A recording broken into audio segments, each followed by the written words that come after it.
ఇవే కాదు, మంజిరా నుంచి హైదరాబాద్ నగరానికి తాగునీటిని తీసుకొచ్చి ఈ ప్రాంతంలో వివిధ రాష్ట్రాలు వివిధ దేశాల నుంచి ఉద్యోగ ఉపాధి కోసం వచ్చే వాళ్ళకి ఆశ్రమం ఇవ్వడమే కాదు, అన్ని మౌలిక వసతులను ఆనాటి ప్రభుత్వాలు ఏర్పాటు చేయబట్టే ఈరోజు ఈ ప్రాంతం గొప్పగా అభివృద్ధి చెందింది.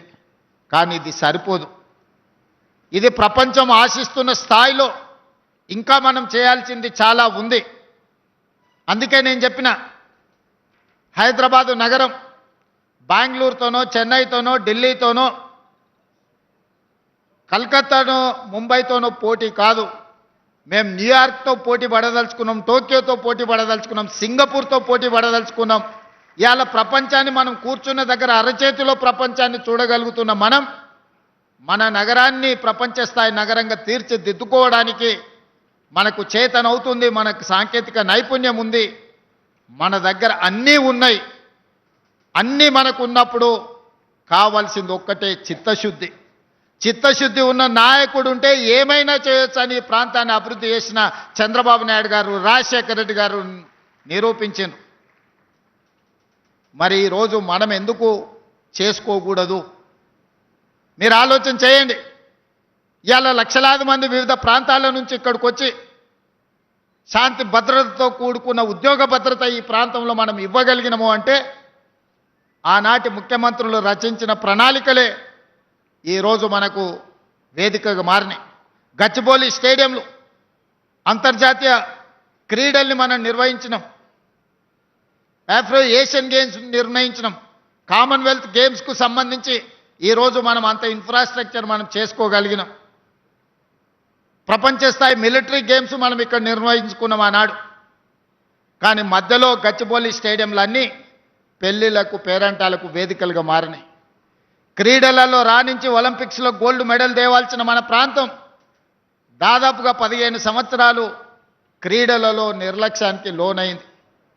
అందుకే ఈరోజు తెలంగాణ రాష్ట్రంలో ప్రజాపాలన ఏర్పాటు చేసిన తర్వాత ఒక పక్కన సంక్షేమ పథకాలను అమలు చేస్తూనే వాయు వేగంగా ఆగిపోయిన అభివృద్ధిని సాంకేతిక నైపుణ్యాన్ని అందిపుచ్చుకొని మన నగరాన్ని అభివృద్ధి చేయాలని ఈరోజు నిర్ణయం తీసుకున్నాం. అందులో భాగంగానే తెలంగాణ రైజింగ్ 2047 అనే ఒక విధానపరమైన ప్రణాళికను సిద్ధం చేస్తున్నాము. 2047కి మనకు స్వతంత్రం వచ్చి 100 సంవత్సరాలు పూర్తి చేసుకోబోతున్నాం. అందుకే రాబోయే 10 సంవత్సరాలలో తెలంగాణ రాష్ట్రాన్ని $1 ట్రిలియన్ ఎకానమీగా రాబోయే 2047కి $3 ట్రిలియన్ ఎకానమీగా అభివృద్ధి చేయాలి. అభివృద్ధి చెయ్యాలి అంటే నగరాన్ని విస్తరించాలి.